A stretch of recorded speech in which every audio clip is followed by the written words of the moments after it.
The following is a presentation of the Belly Up Sports Media Network. Here's what's cooking on today's Sports Stove Fantasy Baseball Show. We're ranking second baseman. We're also talking draft strategy and setting the draft order for our Belly Up Fantasy Baseball League. That's what's cooking on today's Sports Stove Fantasy Baseball Show.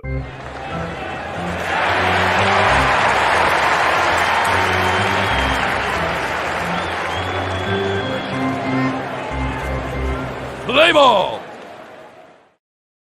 Welcome in to today's edition of the Sports Stove Fantasy Baseball Show on this fine Sunday evening. The NFL is over. NASCAR got postponed till tomorrow. So why not talk baseball? And that's what we're here to do tonight.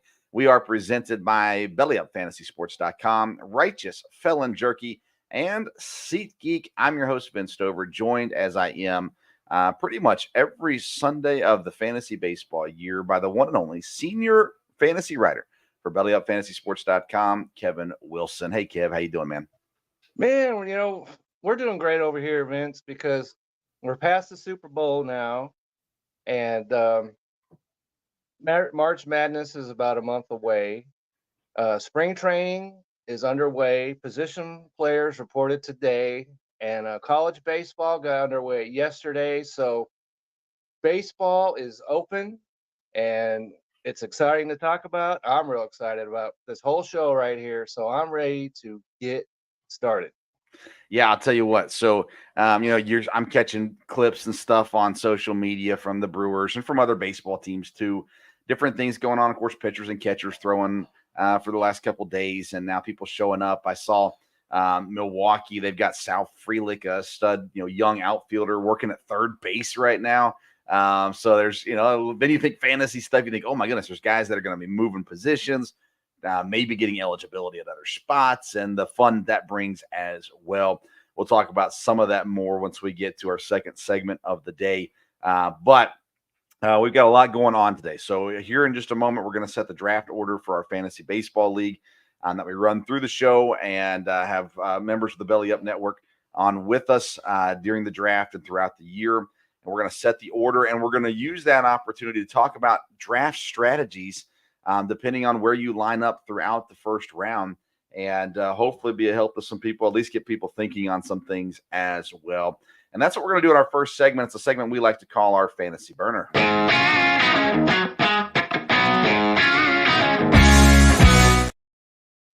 The Fantasy Burner is presented by SeatGeek. If you're getting tickets to an event of any kind, you need to check out SeatGeek.com. If you use the code BellyUpSports at checkout, you're going to get $20 off your very first purchase. So again, that's SeatGeek.com. Use that code BellyUpSports at checkout.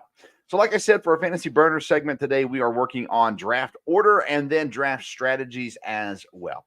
And so what we have done is I have a list of all the team names, all the members' names in our league. Kevin has all the numbers in a hat. I need to actually grab a hat real quick. Yep, I got my. All right, so I've got my hat. My hat here. My Ogden Raptors hat. Nice. Okay? Right from the Ogden Raptors. And I've got 10 numbers.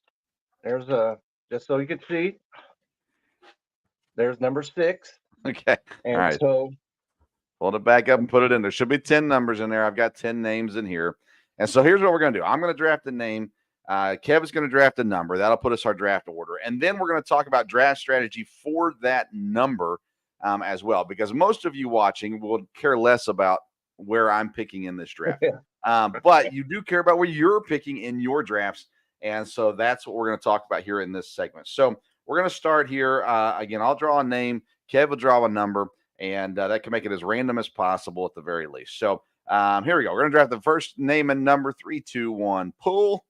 And okay. I pulled Dan D'Amico. You can't see it, but Dan D'Amico. He was our champion a couple of years ago. What number is he? He is number 4. Number 4, Dan D'Amico. All right, so let's talk through draft strategy. If you're sitting at number 4, what's your thought first round and then the turn on the second round? Well, my first thought, if I'm at number 4, if any chance any of the like Ronald Acuna, Juan Soto, or Mookie Betts, if any of those 3 slide somehow to number 4, then it'll take me about 3 seconds to pull that lever because I think those guys are top 3 players, and if they're all gone, I'm still not looking to take a pitcher at Really? that level because I don't know if on ESPN they've got Garrett Cole ranked as the second best fantasy baseball player, and I think that's just crazy. I'm not taking him over those 3 guys that I just mentioned. So Interesting. I I think at number 4, I'm looking for an offensive player because I think that there'll be some pitchers that will be available, like Framber Valdez or one of those guys that will be available on the turn that I could pull the trigger for a top of the rotation guy. So I'm opposite of you on this one, Kevin. At 4, I think Strider or Cole, if one of them's there, I'm taking one of those guys at that spot. Last year, outside of Otani, we're taking Otani out of this just because, well, we don't take him out completely, but he's not the top guy this year. We've already talked about No, that. Without him no. pitching, his numbers are a little different. I think Acuna is the clear cut number 1. Number But 1, it last doesn't year, matter what league or what kind of right. fantasy teams or whatever. If it's redraft, dynasty, categories, whatever, Ronald Acuna is the number 1 pick. That's end of the discussion. Now, last year, Garrett Cole was 3rd in points in our league behind Otani and Acuna, and Strider was 4th in points behind those 2 guys. So as long as they stay healthy, those 2 guys are going to score again this year. So I'm looking at grabbing one of those top pitchers here at number 4. And then on the turn, coming around on 6th pick in the 2nd round, I'm looking to get some offensive hit probably there, unless something crazy's happened where another top pitcher's sitting there, but I don't think they will be at that point. Right. And so then I'm starting to load up on offense. But I think at 4 is a prime spot for a Cole or a Strider. I don't love. We'll talk about this when we get to pick 2, but I don't love taking a pitcher at pick 2.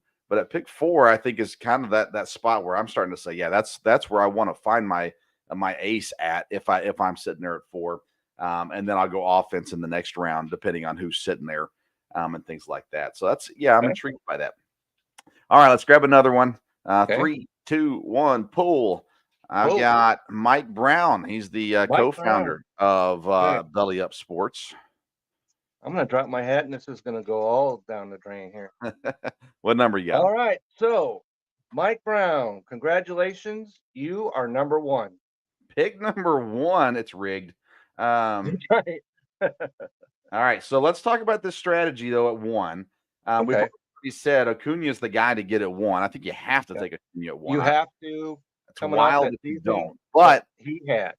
But you've got to wait then a long time before you get to your A long second time. pick. Yeah, you could But take you get a, back-to-back picks at the next at the end of the second, beginning of the third. So what's your strategy with that? so if there's no if, I draft Ronald Acuna, and so then when the pick comes around, I'm looking for a pitcher, probably at that spot, and then another. You can go either way with that. If there are 2 pitchers that you like, because you've got Right. Acuna already, you can pull the trigger and get 2 pitchers back to back. So if that's what's there, I wouldn't hesitate to do that. Yeah, I think I'm with you. I'm probably leaning towards back-to-back pitchers at that point, because again, you wait so long before you pick again. I feel like at that turn, that 2-3 turn, is when you just got to go ahead and get the 2 best pitchers that are on the board. That being said, you could also have some guys sitting there at the end of the second, first of the third, where you've got a top tier second baseman that's sitting there. And we'll talk about that when we get to the rankings. But I like to have one of the top 3 second basemen on my team. So if one of those guys are sitting there, or even a young guy that you really like, a Bobby Witt or somebody like that you say, well, they're not going to be there when I come back around again. When you're picking 1, you have to reach some in the draft if you like You do. guys, because they're not going to be Yeah, there when you come back that's around. right, because you're not picking for another almost 20 picks. Yeah. So shoot your shot. Shoot your shot. All right, let's go. Third pick in the numbers in here. 3, 2, 1, pull. I've got, let's look at the name here. I got Kevin Wilson. Kevin, this is your pick. Okay. Oh no. Okay, so there it is. It's number 5, which Right in the middle. right in the middle. So that is not the sweet spot that you want in your draft. But and I talked at 4, probably not pitcher, but 5, absolutely. If and we talked about this when we did our pitcher tiers. And to me, Strider is the top pitcher. And so if Garrett Cole's off the board by then, I'm going to probably go Spencer Strider at number 5. And I would be very happy with that. And I think he's going to have a great season. And so if that's what happens, then when the second round comes around, you almost have to go offense there. Yeah. Because if you go 2 pitchers, by the time it comes all the way back around, all the top offensive players are going to be off the board. Yeah, what you're getting at 5, you're either getting Acuna, Betts, Soto, Cole, or Strider. And I think you're pretty happy with one of those guys. Right. I don't like being in the middle of the draft. I I don't like either. I like that being like 3 or 7, 3 or 8 in that Right. range. is what I Yeah, like. right. I But was 7 last year and wound yeah, up with Betts, so that yeah. really helped a lot. And but what's nice about that 5 spot is you don't wait long. You're right there in the middle, so you get the same spot every round pretty much.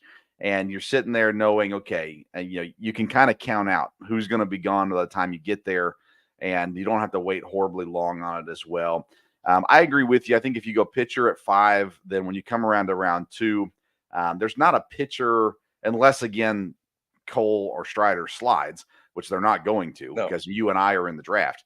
But that's not happening to the 5th pick of the second round. That's not happening. You can't. There's not another pitcher that really is at value at that spot. No, because you're right. Because we're probably talking about something like Lopez. Or Minnesota, Burns could be there. Yeah, if Burns is there, then you might have to just take the double dip. Yeah, because those are right there at the top of both of our pitching tiers. Yeah, and so you might have to bite the bullet. I can't see that happening for the life of me. Yeah, because I think that Burns will be gone either maybe not first, but top of the second. So at number 5, that's really not a realistic option. Yeah, but if it was, hey, I feel for you, kid. You're going to get a great pick at number 5. The rest of the draft is what I hate about it. Yeah, that's right.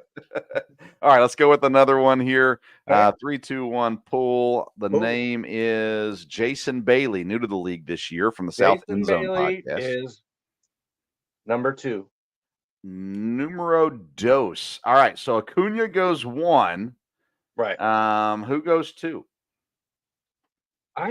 When we started doing our research for this, I was pretty much Juan Soto's the second best player, but I think right now Mookie Betts would have to make you'd have to consider that long and hard, because Mookie Betts is a guy, he's going to have second base and outfield throughout the whole year, and he's going to be playing every day, and I don't think there's a wrong answer here, but Mookie Betts is probably the player that I would take at number 2, simply because of that versatility he gives you, and he's going to give you great offensive numbers. So I would probably go Mookie Betts. Yeah, I admit I have not studied too hard yet on my overall rankings. We've been doing position rankings and everything like that. Again, I think you have an internal fight here with yourself on a Garrett Cole, a Spencer Strider, whichever pitcher you like the most, a Mookie Betts, a Juan Soto. Those are guys that's who you're battling with right now to figure out if you like having great pitchers. Well, then you're taking pitcher here. If you like to wait on pitchers, well, then obviously you're going to go with a Betts or a Soto, whichever one you think is going to have the better year. The thing that scares me about pitchers that high in the draft is injury. They're more apt to be injured than a Mookie Betts is in most cases. Right. So that's where my internal fighting would come from. Points wise, last year would tell you need to go get a pitcher. You need to go get Cole or Strider at 2. But again, that was last year, and you've got to think about this year and how things are going to work out with it this year.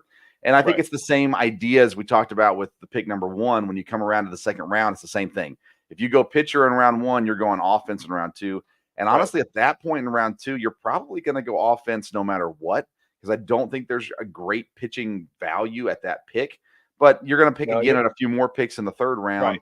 and that might be when you go pitcher Right. at that point. At that point, you're probably talking about something like Nola, Yeah. somebody in that Well, area. yeah, maybe Wheeler. I think Yeah, Wheeler comes off the board before you think that. he'll be gone before that? I think so. And so Nola's not a bad option, but wherever you pick, as you mentioned, it'll come right back around to you. So don't think that you have to reach for anybody at that spot. Right. Whoever's there that you're comfortable with at taking at that spot, go ahead and do it, even if it's another pitcher. That's a great And point. then So because you make when your you come pick. back around, You make your pick based on your rankings in the second round. When you come back around to that third round, that's yeah, if you're going to reach, that's when you reach, not in the yeah, you second got to round. reach there, Yeah. especially if you drafted 2 pitchers. Right. You got to, Yeah. you know, your So your your your whole team is going to have no offensive oomph if you've got 2 pitchers or 3 pitchers at the top. right. At that pick, you could have a Zach Gallen still sitting there in the second round. Right, and there's nothing And you, wrong with that. That's for yeah, sure. you said Lopez, Yeah, Nola, those kind of guys are there. Maybe, I mean, Snell will be there. The question is will we know where he's pitching yet? right. So, and where you have him ranked at and all that stuff. All right, let's get on to the next one here. Let me draw a Okay. name. 3, 2, 1, pull. I've got my dad, Dale Stover, at this pick. Okay, he is number 9. Numero, what is 9? I forget. Yeah. Nueve. 9. Number 9. All Yeah, right. whatever that He'll be happy with that. He likes El being Nino. Yeah. somewhere on the turn there. All right. So let's talk about number 9. And then again, your pick number 2 in the second round. So you got a good turnaround. Right, And what's the strategy you're looking at right. number 9? I think at number 9 that you just take whatever player that's there that you like the best, regardless of position. And you don't reach at all because you're going to be picking in a couple of picks anyway. So just take the player because in the first round in general, I like in fantasy overall, you take picture or players that you're have any questions about whatsoever.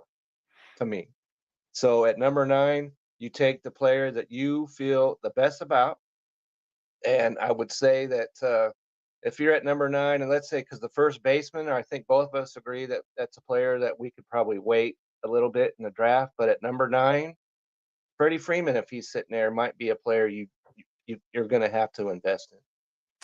Yeah, his name was on my brain too. I think guys like Freddie Freeman, Jose Ramirez, if he's sitting there at 9, I think that's a Oh, solid value. that's an automatic, Yeah. slam dunk right there. We're ranking second baseman, but you got again a top second baseman probably is going to be there at maybe not Betts, but there's a chance that No, Betts will Simeon's not sitting be there there. at Trust 9. me on it. Pitchers wise, I think by then Cole and Strider are gone. They're both off the So board, so I'm not taking a pitcher, and I don't believe in that spot I'm because the I'm second not. round you can pull that lever and get a pitcher there, What probably at the about same spot. Shohei Ohtani?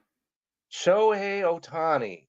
Well, if you're in an ESPN league like we are, Shohei Ohtani keeps showing up as a second round pick.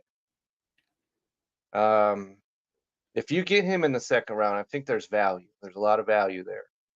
But at 9, I don't know if I'm pulling that lever on him just yet because I think possibly he could be there when it comes back around. So I would probably hold off on Shohei Ohtani right there.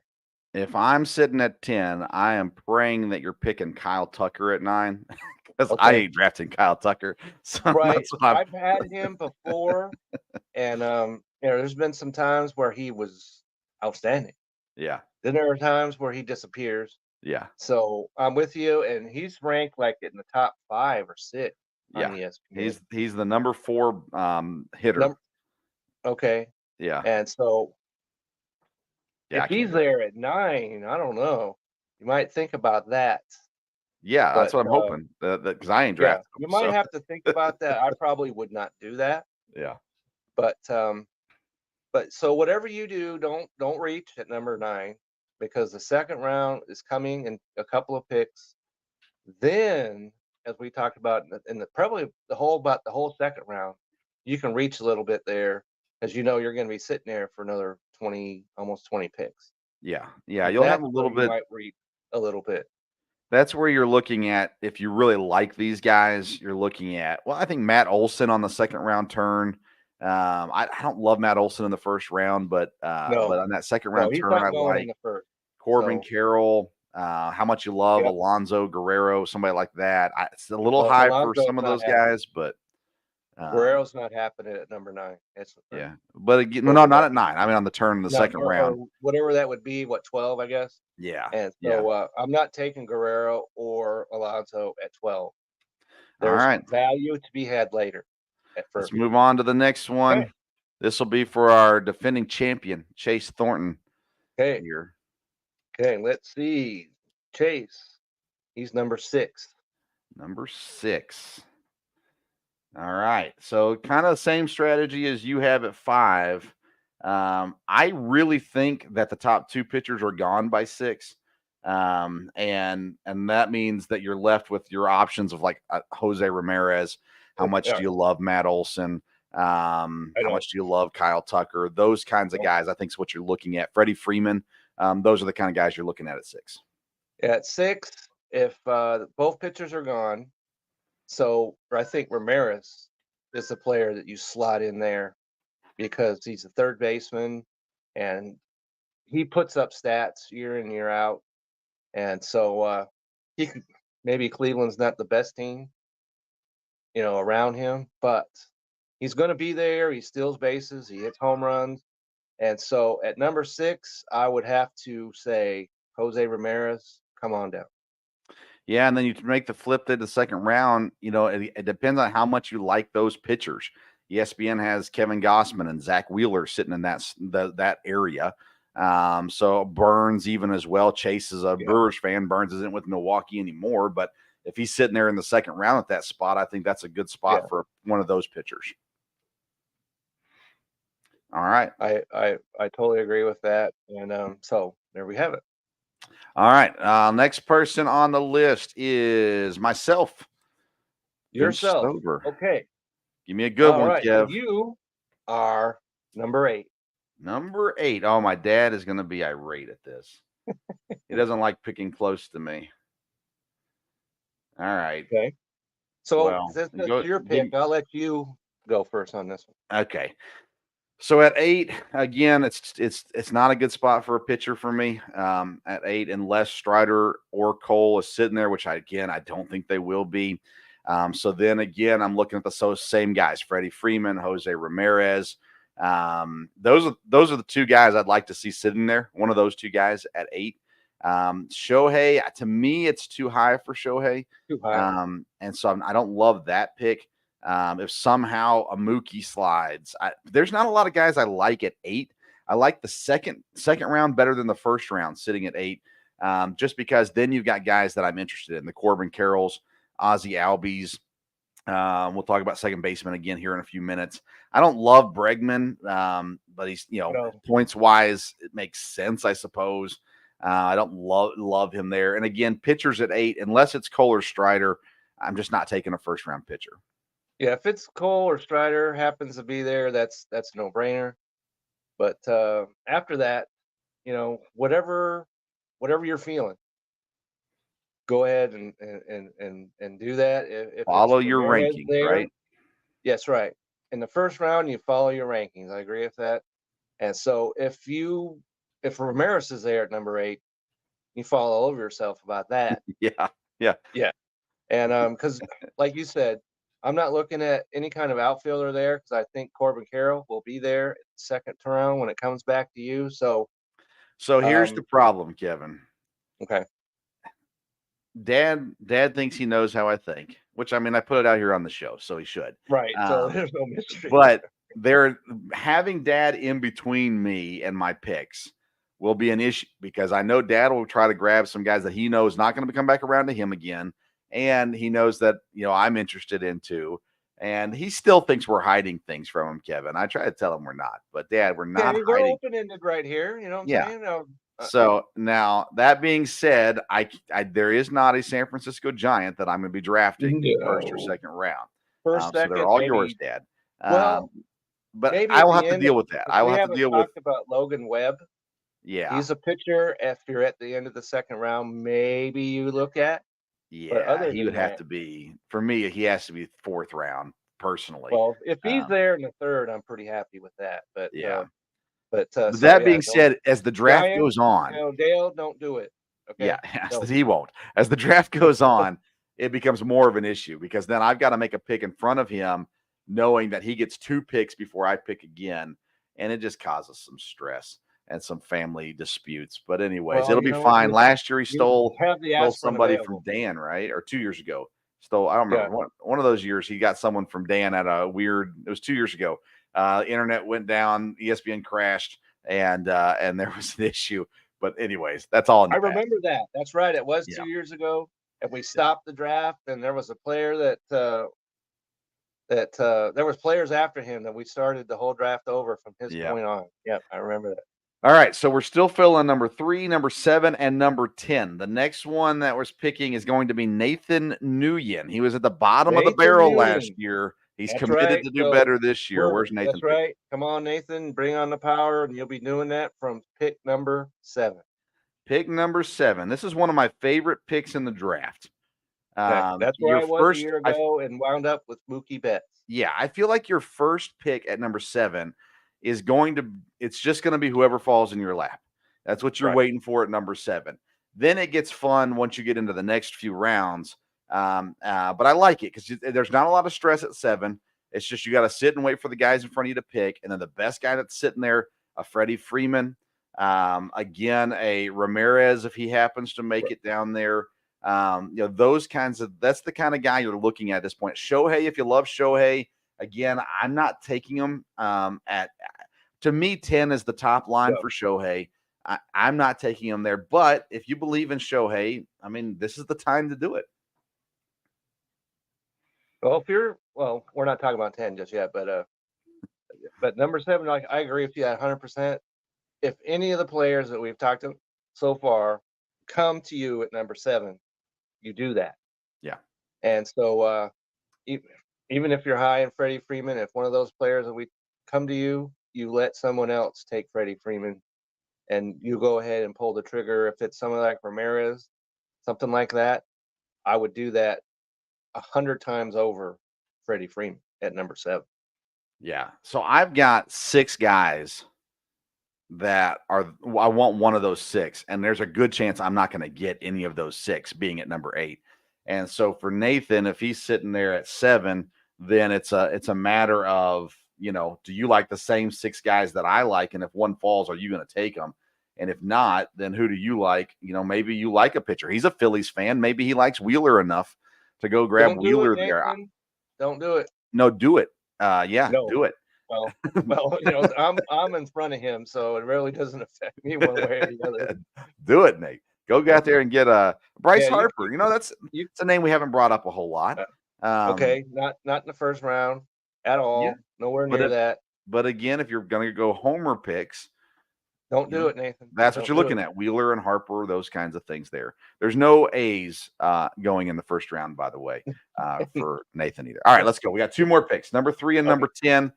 We are picking this one for the newest member of our league, Ryan Capalbo. I'm not actually sure if I'm saying that name correct, but I'm going to let you take that one.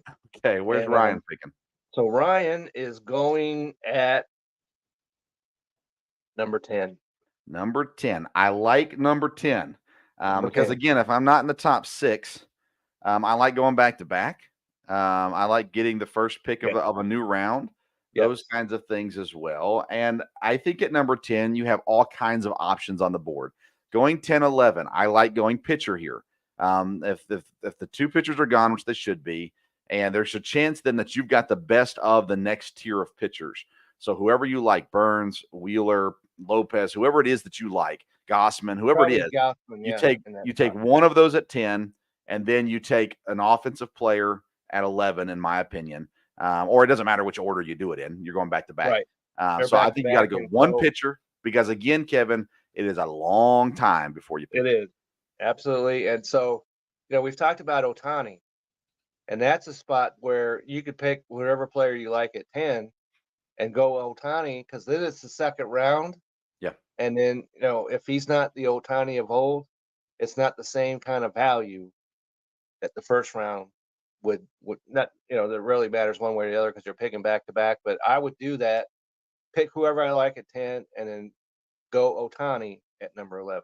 All right. Then a resident Yankee fan, Brent Radlinsky, is the final member. He's picking Okay, number there's no 3. there's no mystery here. Number 3. All There right. he So is. Yankee fan, Juan Soto's the pick here, right? Or Garrett If Cole, if one of those two.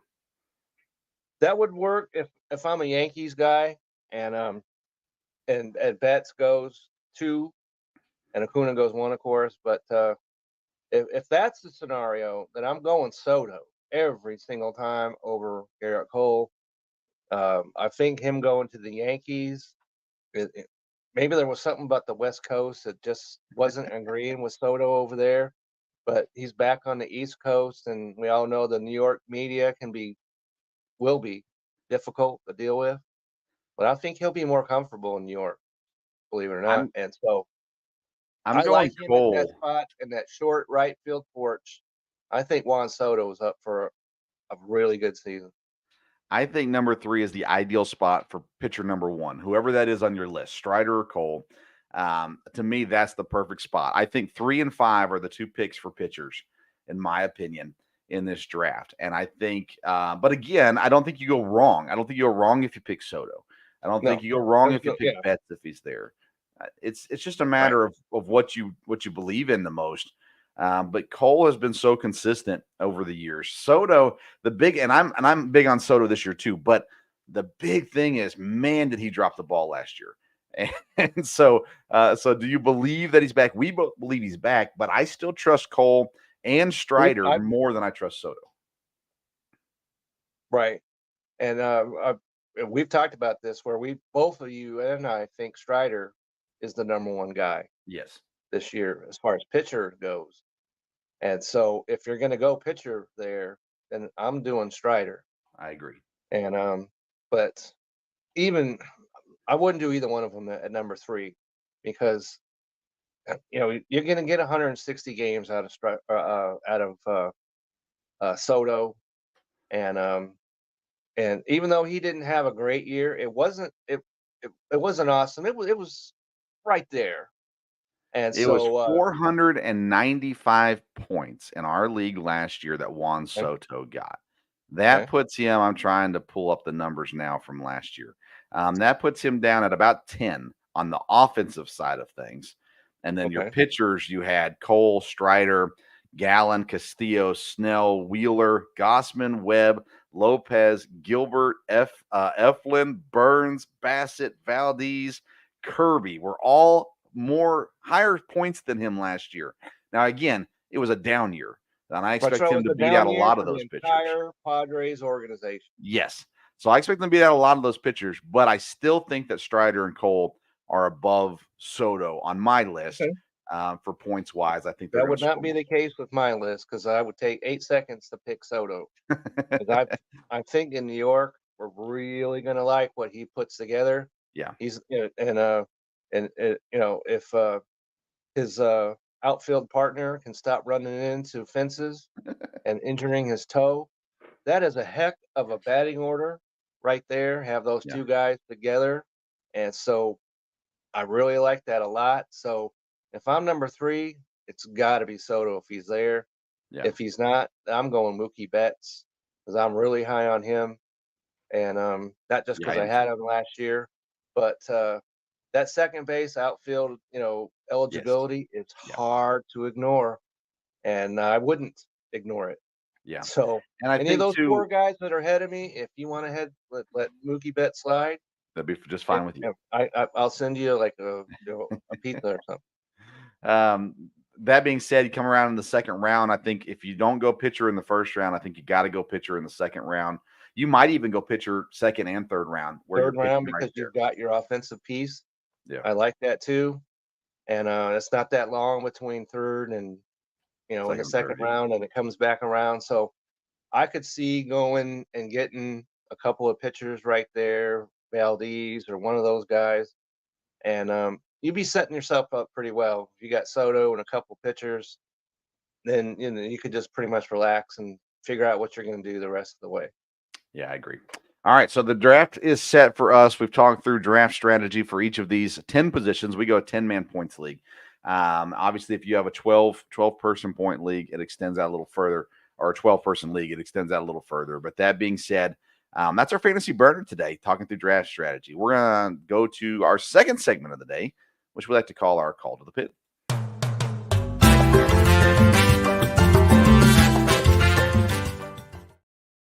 All right, Call to the Pin is presented by Righteous Felon Jerky. Now is the time to join the flavor revolution. You can do it at righteousfelon.com. Use the code STOVE15, STOVE15. You're going to get 15% off your purchase every time at righteousfelon.com, and you're absolutely going to love the jerky. I guarantee it. All right, we're not going to spend a lot of time in this segment today, but there's a couple quick things I wanted to hit on. And that is that a little bit of position changes or announcements that came out this week. We're going to talk about with our rankings, but the Padres announced this week that they are going to make the move from Xander Bogaerts playing short to playing second base, which he's never done, by the way. Never done. Ha-Seong Kim will be the everyday shortstop, and Bogaerts makes the switch to second. He can play second. I'm not worried about that. He can play. Shortstop's probably a more difficult position defensively anyway, so I think that'll, as far as defensively, that'll work out fine. Yeah, and then like I said, a lot of people won't care about this now, but I tried to tell you about Sal Frelick last year. I tried to tell you he's coming up soon. He's gonna be, he's not gonna be your top outfielder, but he's gonna be a guy that can help your fantasy team, and he did. And I'm not just being a homer with this, but I did see they're working him at third base because, well, there's a lot of young guys in the outfield for Milwaukee. Of course, Yelich is the stalwart out at left field. But they got Jackson Churio coming up, who is the highest paid young guy in Milwaukee and one of the top prospects in the league right now. He should be. Yeah, and then you've got other guys that are serviceable. I like him coming into the season. Yeah. But you got other guys who are serviceable out there with Garrett Mitchell, Weimer, they got Blake Perkins, whatever. Frelick is the best of the prospects outside of Churio. That being said, if they want to try to keep these guys in the program and not trade them, well, they got to find somewhere to play these guys. And so Sal Frelick, who is not very tall, although plays a phenomenal outfield, they're trying him out in the infield. So what do you think about guys like that who, again, they're going to be low-level draft picks, maybe even waiver wire pickups at the end of the day, but maybe getting some different eligibility added on to what they're doing? To me, the Sal Frelicks of the world, that boosts their value so much by having the eligibility to go third base and outfield versus just outfield. Well, I think that applies to every player. Yeah. But especially a young guy. And so he's definitely a guy to keep an eye on because we don't have any, we talked about this, there's no NA spots in our league. And so I can't see drafting him unless he comes out and just goes gangbusters in spring training. So he's a player to keep your eyes on. And if he breaks camp with the big club, he will someone to keep your eye on. And it's the same here with Lankford of the Rangers. They had a big special about him just a couple of days ago, and they're really, really excited about him. And so those two guys right there are all young, and so keep an eye on them for sure. I would promise you, Kevin, Sal Frelick will be drafted in our league. Now, granted, it may be the second to last round or the last round, but he will be drafted. He has earned my respect where I feel like he deserves to be drafted. And and if you give a last round pick, whomever, right, that's what they're there for. That's what they're there for. And if I'm drafting somebody last, you could be pretty sure by a month into the season it'll probably be on the waiver wire anyway. Yeah. So that's where you shoot your shot for sure, right there. Scott Boras, is he a great agent, or is he really screwing over his guys right now? Well, I guess that's up to them to decide. We'll see, right? That's right. Depending on what they get paid. Maybe it's smart because like in football, a lot of times they miss camp, and so they get wear and tear on their bodies. But if they'd sign up before our draft, that would be awesome. It would sure help. It would help. And I did see that the Rangers said that they're unlikely to get Jordan Montgomery back. So with this going on, but you never know if well, with Boris, he's not going to say, well, let's sign for half the 50 cents on the dollar. But those guys are, you know, they're quality players. Snell and guys like that, and Bellinger, yeah. Bellinger that we've talked about, who, I need to see, because last year did not erase the bad taste in my mouth that he left in the Dodger uniform. And I need to see that he didn't do that because it was his walk year. And so, and we talked about that before. I don't see myself drafting him unless Right. he falls. But so we'll have to. There's a lot of guys that wherever they sign is going to change your draft strategy one way or the other.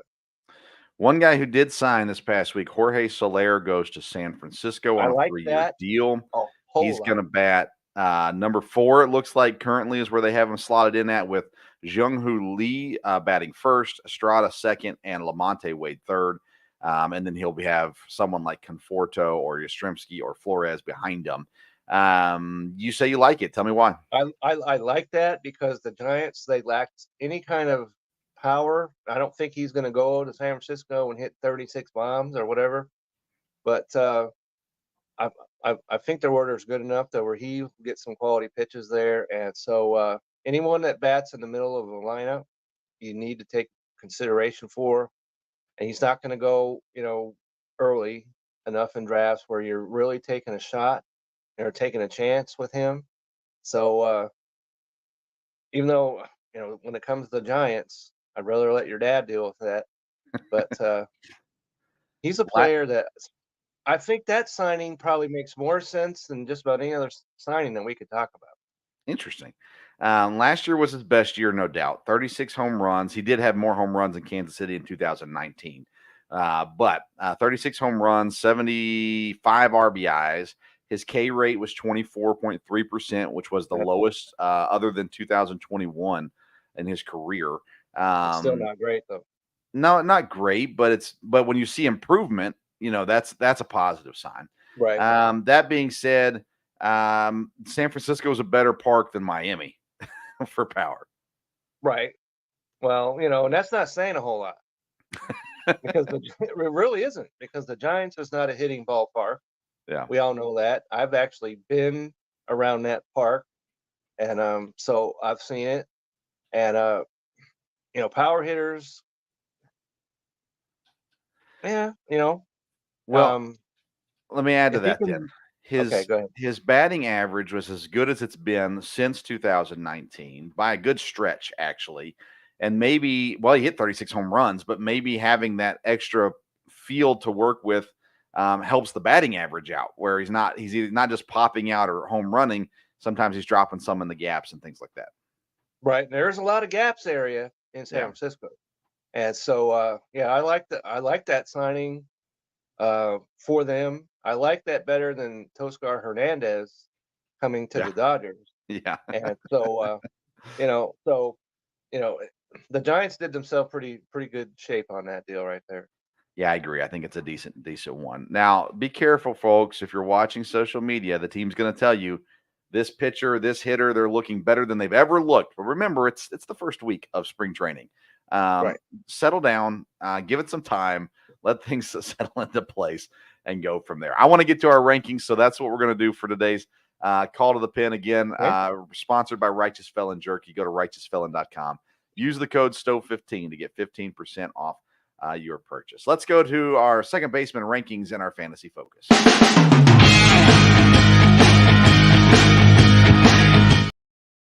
All right. Fantasy Focus is presented by BellyUpFantasySports.com, your one-stop shop for all things fantasy sports. Articles for every fantasy sport you can imagine, including all of the articles for the one and only Kevin Wilson, can be found on BellyUpFantasySports.com.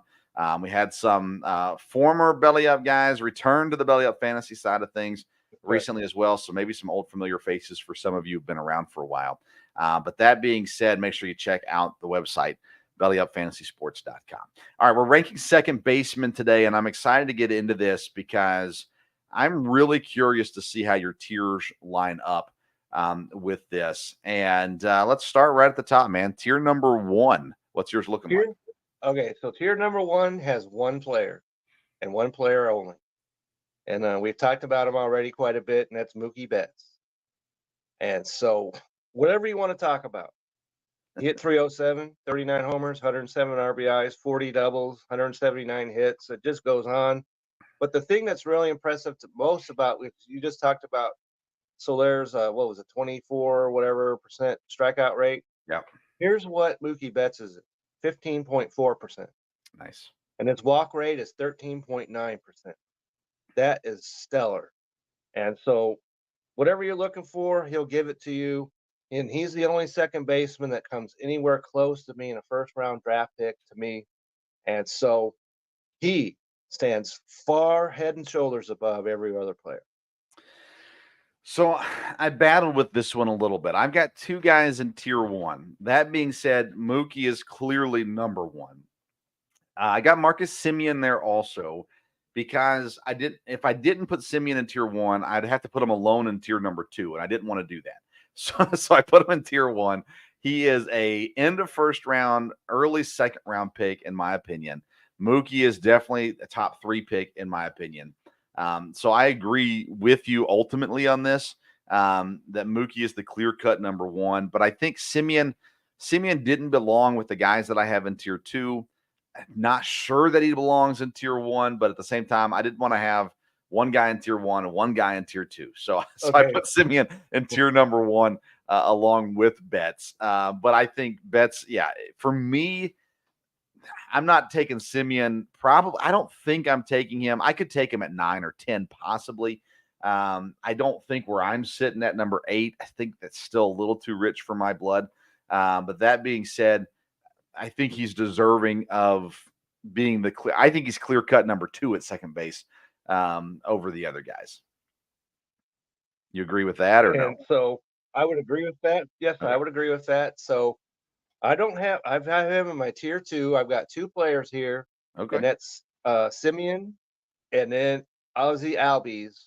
I've got him in tier 2, but there is a distinct difference between these two guys because Ozzie Albies has an injury history, but he did play at 148 games last year and hit 33 homers, 109 RBIs, whatever you want to talk about, an 849 OPS, and he was caught stealing once, stole 13 bases, scored 96 runs, had 107 Ks, so he's pretty he's right there as far as strikeout rates and stuff.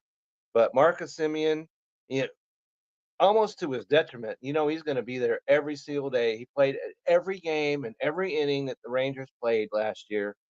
So in the last 3 years, he's played in 162, 162, 161. Yeah. So, and then, he had 100 RBIs. He had 40 doubles. He had 122 runs, 102 10K. So these second basemen that we have right here are not strikeout hogs. So I like that a lot.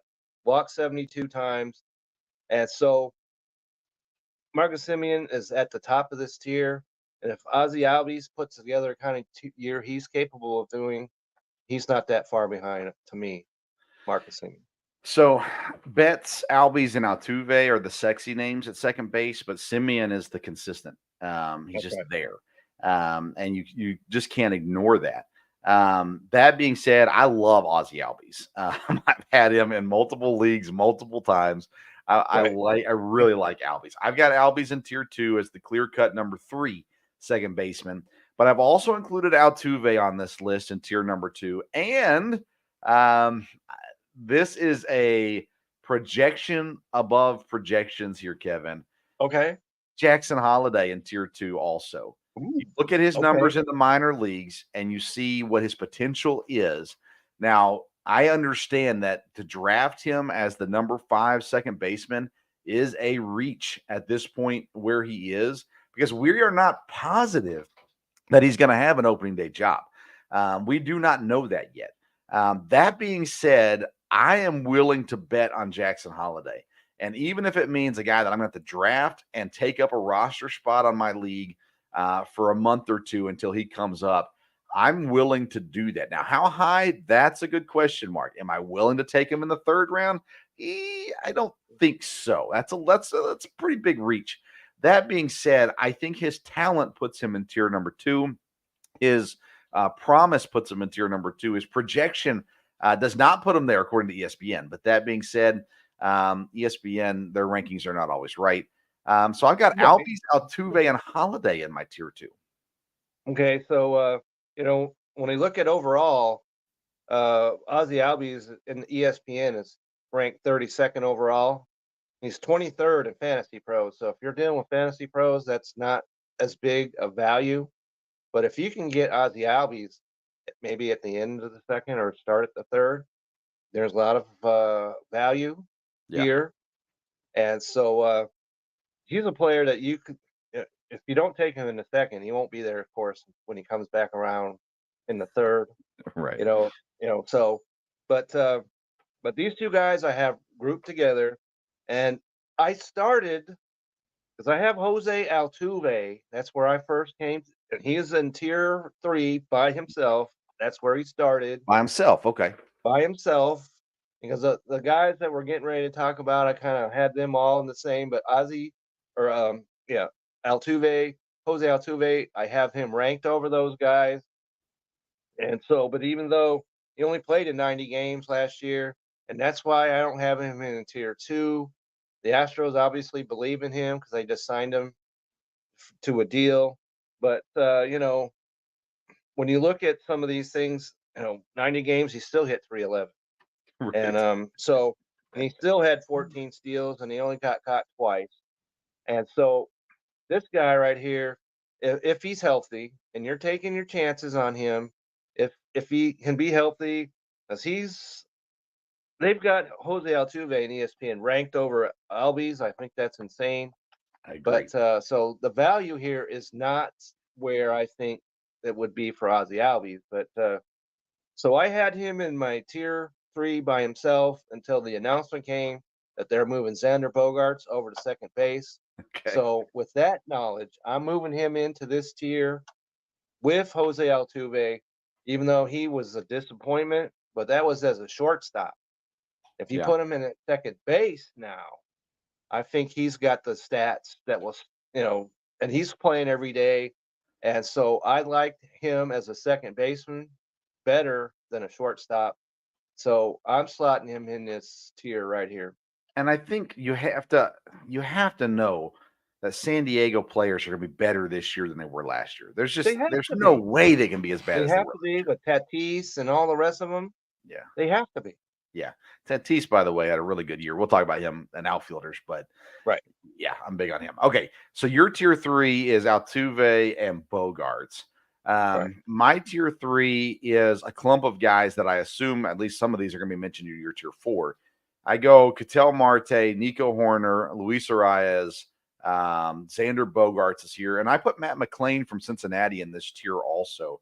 Okay. I like these tier 3 guys, but I don't. I honestly, I'd be surprised if any of these guys end up on my team. I kind of like the tier 4 guys' value better than I like my tier 3 guys. Ketel Marte, he's been inconsistent. He was good last year. He was back to where he needed to be last year, but he's been inconsistent. Nico Horner plays for that traitor, Craig Counsell in Chicago. I can't do that. Luis Arias is the most overrated fantasy player in the history of fantasy baseball. He's a phenomenal National League baseball player. He's great to get on base, but fantasy-wise, people draft him too high. Right. He's talented and he gets you points, but he's not a top 2 tier guy. He's in this pack. Bogaerts, again, I like him in tier 3. I like him at the high end of tier 3. And then Matt McLain's the guy, though. You know me with Cincinnati. I think Cincinnati's going to be an utter failure as a team when it's all said and done. But they really do have some fantasy relevant guys. The problem is can you get them at value, or are people going to be drafting them too high? So I got McLain in this tier also.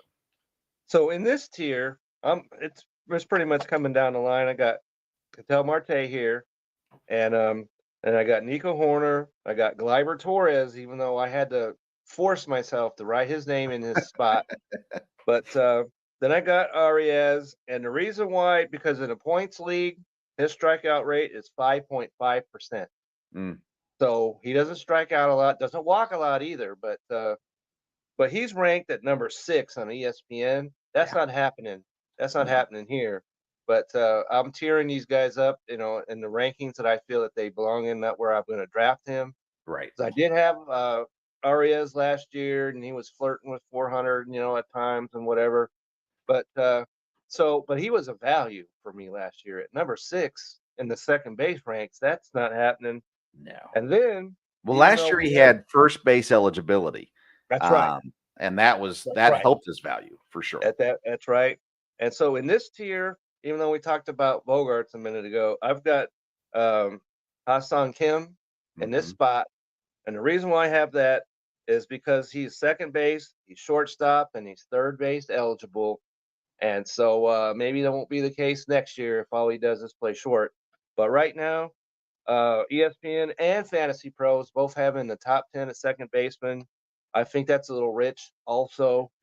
But he played 152 games, 150 year before that, and so and he strikes out more than these other guys. So I have him behind these other guys. And Gleyber Torres, as I mentioned, he's only 27. Seems like he's been around forever. Right. But hitting in that New York lineup when they add Soto now, I think he's going to have a lot of opportunities to score and drive in runs. So, and he played 158 games. So I wrote his name down. I kind of had to hold my nose the whole time I did that.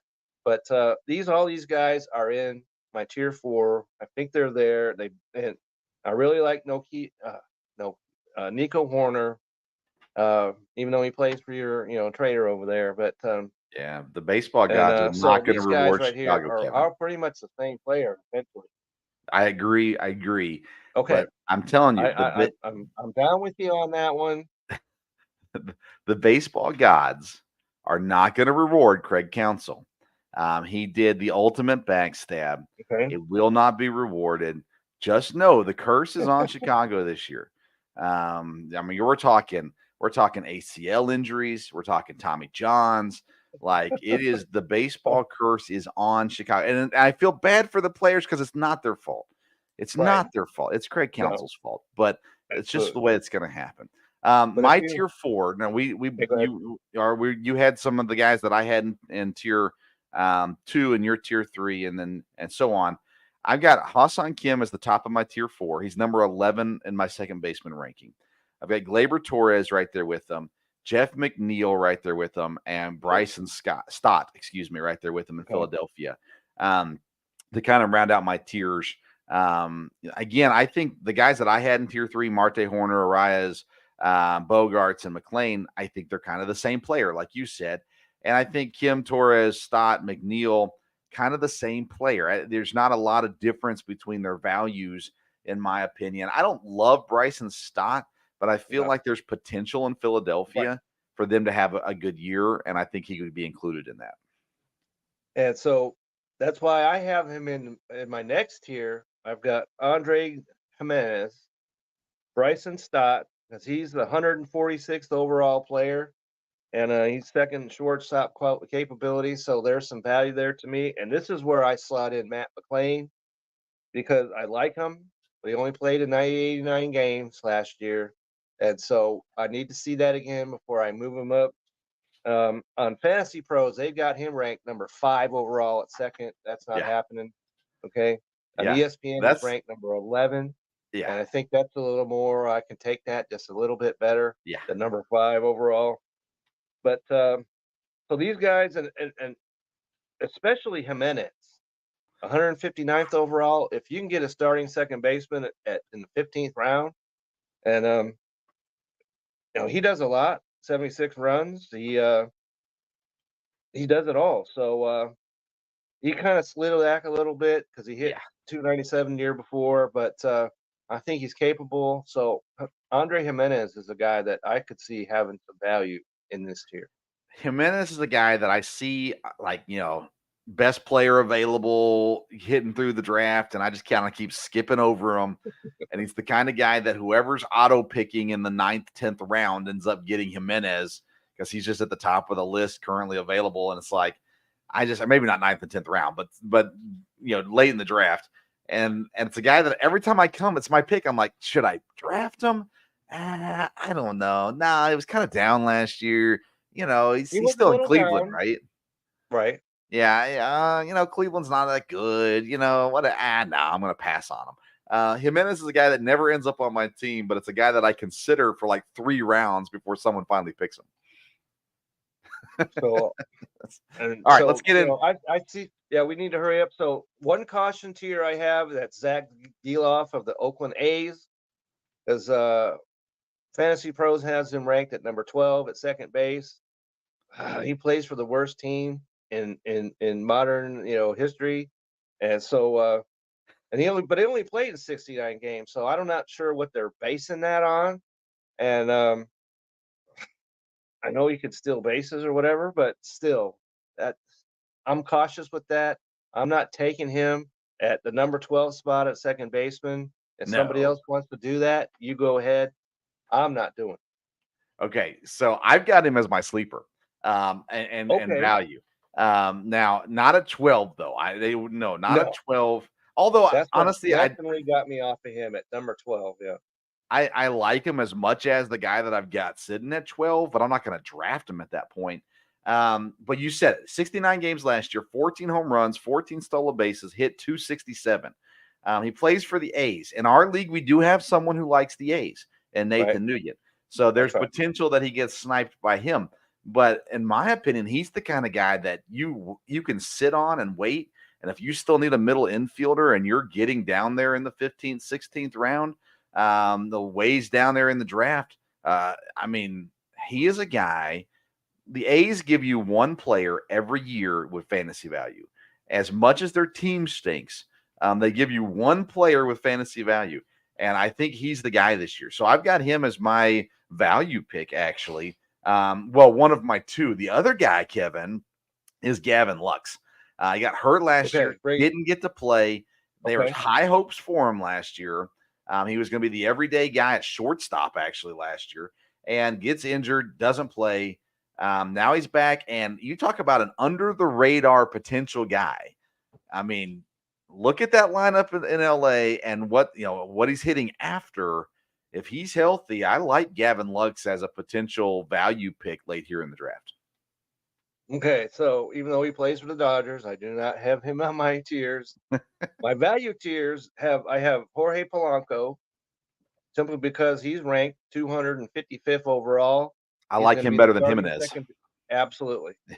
And so there's a lot of value here, and not a lot of teams will probably have a 25th round, but if he did, there's certain value here. And he's in I like Seattle, Tommy. right? That's right. They just Yeah. got Minnesota traded him, and so I like him. I've got Tommy Edman here, and he could play second short outfield. And then, may not believe this, but Luis Ringafo Yeah. of the Angels, because he is also qualified at second, third, short, and outfield. He's consistent, and so they've got him ranked at 255th overall as well. And so on ESPN, he's not even ranked. 255th is Fantasy Pro. ESPN has him not ranked. He's not ranked for the sports stove either. Okay, so there's value to be had here. Yeah. I think that he'll hit higher up in that Angel order, so he has the potential there. And so those are my values. And just to throw out there, my caution players. You mentioned Jeff McNeil. He's a caution to me. I think he's, he played 156 games and only hit 10 home runs. So that's a problem to me.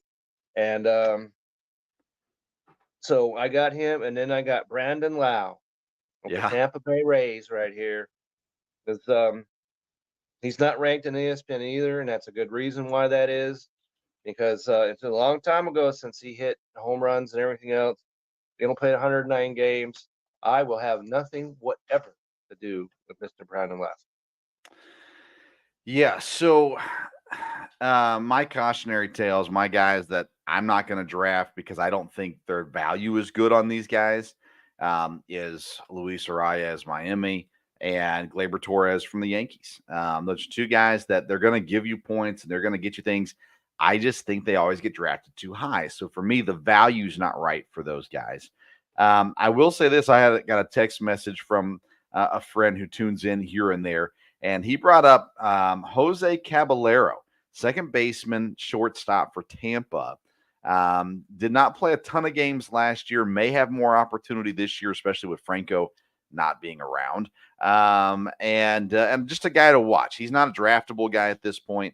But he's a guy to put a flag on and keep an eye on for the first couple of weeks of the season and see what kind of opportunity he gets. If he gets the opportunity, well, then there's a chance that he's going to get there and can be a valuable pickup for you on the waiver wire. He's a name that I will have marked and keep an eye on as the season gets going. And as we start talking about waiver wire pickups once we get into the season, he's probably a name that I anticipate seeing within the first month as a guy that has some value at some point in time. As well, because you got to pay attention to those kinds of teams, Kev. Those Tampas who are having all kinds of changes with trades and legal issues and whatever. You got to know who's filling in those spots now, and and Tampa has been a team who has produced value from guys that you wouldn't think you're going to give you value.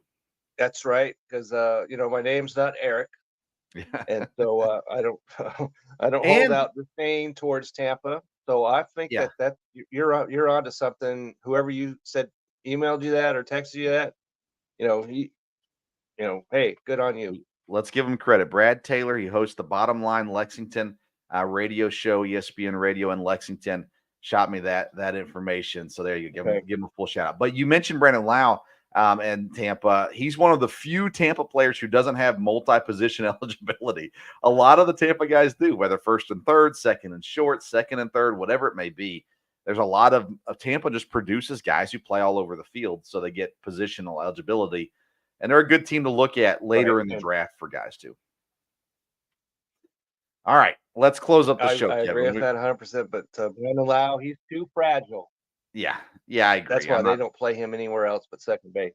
Yeah, I'm not big on him. All right, we've gone over an hour, which we appreciate you. If you're still listening at this point, we thank you so much. All right, let's bring it. So BellyUpFantasySports.com is the sponsor of our Fantasy Focus, and again, a big supporter of our program. We appreciate them very much. It is where you find all of Kevin's articles.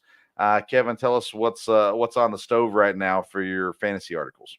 Well, what's on the stove is because a couple weeks ago we did first base, and I put out my first base values, but then you mentioned that there's new blood in the Belly Up fantasy world, and he said, hey, how about some tiers? Well, we just did first baseman, so I put out an article, first base tiers, and I put all the stats there, stats that make till your eyes bleed. And then I put down comments of why I put them in the tiers and what I expect out of them. So and there's going to be more of that to come. And so it's available right now. And it has like 9,000 views so far on Reddit. So, and I appreciate you guys out there on Reddit because I get a lot of my, constructive comments, brought to me and questions and things like that. And I always appreciate that. So, keep them coming. And you can catch me at X at Kevin62 WILSEA. And any subjects open, just shoot it to me. Next week, we're going to do the hot corner. We're going to go to third base. And then we'll do shortstops, and then we'll do outfielders. So that's kind of the way it's lining up for us right now. So next week will be third base rankings and tiers on this show, which will be next Sunday. Now the Sports Stove has a weird week this week, so no show tomorrow. Weird. Yeah, no show tomorrow. The Sports Stove local hour will have no program this week. I've got my last regular season basketball game for a high school team tomorrow night in Louisville, so we won't be around to do the show. And no show on Wednesday because I'm traveling Wednesday night down to Tennessee for a basketball tournament. So no, this is the only Sports Stove show this week is this one right here. Next Sunday, though, we'll pick back up. The fantasy baseball show will be here with third base rankings. The local hour will be back next Monday, and the Sports Stove OG show will be back next Wednesday as well. And we're going to start getting into baseball on our Wednesday night shows. Me and Dad are going to start off with the West divisions, breaking down, looking at win totals and talking about the teams and things like that as well. And so a lot of baseball coming on the Sports Stove Wednesday show, as well as the Sports Stove Fantasy Baseball show. As it should be. As it should be. Yeah. Because baseball is king right now. Nobody's paying attention to the NBA, All-Star game. No one gives a rat's rear about any of that stuff. So baseball, come and get it. Yeah. So Wednesday nights we're covering a lot of baseball. We're covering a lot of racing, NASCAR. Okay. We're also going to be covering some college basketball and NFL draft stuff as well over the next several weeks. So plenty to go around there. You can follow me on Twitter or Instagram at Sports Stove there as well. Let's see here. So you need to go see bellyupfantasysports.com. Then you need something to eat while you're reading those articles. So you go to righteousfelon.com, order you some beef jerky, join the flavor revolution, use the code STOVE15, STOVE15 at checkout. And then after you read the article and you think, you know what, I want to go watch that second baseman play. I need to get tickets. Well, where do I go? SeatGeek.com.